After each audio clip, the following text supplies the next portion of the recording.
tumanda o'z-o'zini band qilish, hunarmandchilik yo'nalishlarida tadbirkorlik faoliyatini boshlagan yoshlar ko'plab topiladi. Birgina Diyor Shaharboyev kulolchilik yo'nalishida faoliyat olib boradi. U turli xil sopol idishlar yasab, buni 10 dan ortiq shogirdlariga ham o'rgatib kelmoqda.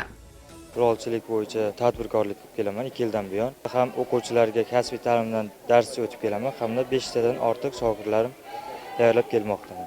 Kulolchilikda asosan sopol tovoqlar yasaladi, keyin somsa kosalar, choynak piyolar, ko'za, vazalar yasaladi. Bundan hozir shogirdlar ko'p.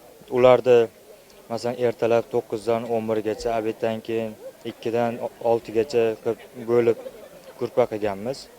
Bular shogirdlar asosan o'rganadi. O'rgangandan keyin yasagan narsasiga o'zlari pul ishlab ketadi. O'zim daromadim sotilgan mahsulotlardan kelib chiqadi. O'shani qayta ishlab, yana mahsulot ishlab chiqarib, savdoni shu orqali tadbirkorchilik qildim.